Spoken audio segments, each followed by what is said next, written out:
Nelson Jordan. I'm Chris Nelson. If you have not done so already, please go ahead and subscribe to our YouTube page, follow us on all of our social media pages, and listen to us wherever you get your podcasts.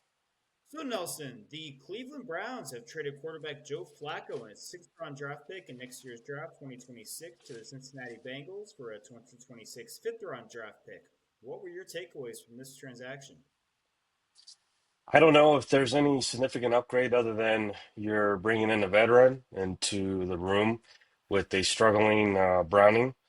That offensive line for the Cincinnati Bengals is horrible. They have allowed the ninth most amount of sacks total, 15 throughout the whole entire year. That's about 3 sacks per game.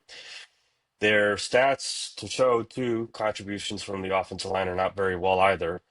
They're 29th in passing, they're 32nd in rushing, and frankly, the 29th in points per game. They have offensive weapons. We know that they have a Jamar Chase. They know they have T. Higgins. They know they have a Chase Brown out of the backfield. But when you're investing Joe Burrow in there and he got hurt, you have your backup Browning. He also doesn't perform well. And meanwhile, there's an interesting stat here. We always talked about on the previews with our divisions how sometimes when a quarterback can throw fast to get the ball out of his hands quick, then that can mitigate such offensive line woes. Well, I looked into it.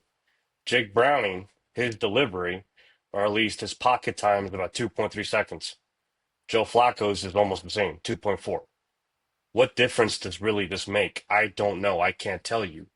The only thing I can tell you is I think the owner is thinking, well, the Ravens are not in any position to win more games. Cleveland is not in a position to win any more games. Pittsburgh seems to be their only opponent within the division. Fine. But if you look at a breakdown, and I'll leave it at this, if you look at a breakdown between the two, Cincinnati faces the next game against the Packers on the road. They face Pittsburgh in a pivotal divisional round or match, excuse me, the following week on a short week on Thursday night at home. Then they played the Jets at home and the Bears at home. So there may be some winnable games there, sure, fine. But you look at Pittsburgh's schedule, they face the Browns at home, then Cincinnati, then they play Green Bay and Indy. So the only, again, thing that I can laminate that this move was made was simply because of a veteran person coming in that they know they can read the defenses, make the necessary plays to throw to their star-studded receivers, which they have, and then maybe win some games. But again, I don't care how easy your schedule might be with three of the four or two of the four potentially being inferior opponents to you. When you don't have an offensive line that cannot protect and that cannot, let alone run the ball, meaning they cannot knock these defensive linemen off the ball, how are you going to give a foundation for Joe Flacco to come in? He needs a total foundation around him for him to be successful. So no, this is almost making a lateral move. There's no upgrade to this, in my opinion. What's your take? Yeah, so I think there's layers to this, and I think a lot of it is pretty interesting. I mean, first of all, you're trading a quarterback to an in-state, in-division rival who you already played. So Joe Flacco actually played against the Bengals this year, and if not for those three drop passes at the end of the game, good chance they win that game. Very good chance they win that game. Now he's in all likelihood at some point going to play for the Bengals this year, and very well could be the starting quarterback for the Bengals against the Browns at some point this season. I'm not sure Yeah. exactly when they play again in Cincinnati, but he very well could be the starting quarterback for that game. Obviously, we will see. And if he does, by some chance, start against the Packers on Sunday, it will be the second time he plays the Packers, who are in a different conference. I mean, the Packers playing the Browns expected to only play against Joe Flacco once, with him being in an entirely different conference and not expecting the Browns to be in the Super Bowl. So that's crazy. And they beat the Packers, the Browns did, with him starting at quarterback. So he beat the Packers. So it's just nuts when you start to break this down and look at the layers of it. I do question the Cincinnati Bengals 2 years ago, Jake Browning was solid in relief effort for Joe Burrow, but he was far from great. So why did you keep him as the backup in the first place? Joe Burrow had a proven injury history at that point in time. I think you needed to have a better backup quarterback. If you're going to bother to have another quarterback on the roster and pay them money, you may as well have someone who could actually be useful and play. Otherwise, they're just taking up space on the bench for no reason. And how did Jake Browning suddenly get so much worse over the course of the past 2 years, assuming that is the case, and this isn't just a product of them having difficult matchups? But if it is just difficult matchups, they should be aware of that and able to continue with him going forward, unless they just feel like Joe Flacco is the right guy for certain games. Maybe against the Packers on Sunday winds up being one of those, who knows? But it just seems like such an interesting decision to be made, and you have to question this organization on why Jake Browning was there if he wasn't good enough to get the job done. They should have known that. They have this guy in practice, in camp, in preseason, so on and so forth for years. They should know whether or not he's capable of stepping in and starting games and being a quality starting quarterback and not having to go out and get someone else. And who knows what that fifth-round draft pick becomes now for the Browns. Who knows what the sixth-round draft pick becomes for the Bengals. But if the fifth-round pick winds up being far more valuable than whatever the sixth-round pick is, that hurts. And you never know. I know it's easy to sit there and look at those and say, who cares? You never know. You never know what those could turn into.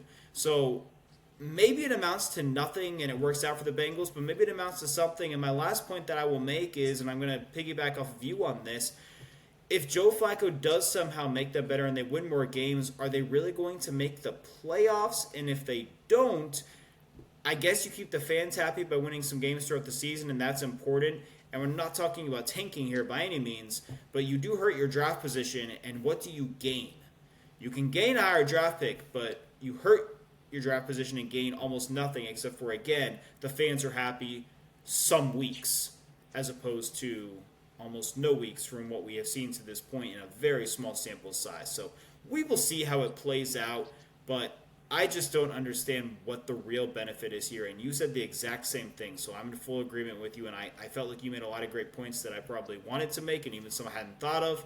And so I'm glad you're able to take that off my plate for me. I appreciate it. You have something Yeah, to say? no, I mean, I think the last point to make, and I think I noticed this while watching all the games this past weekend, was watching the Detroit and Cincinnati game and how bare the stadium was.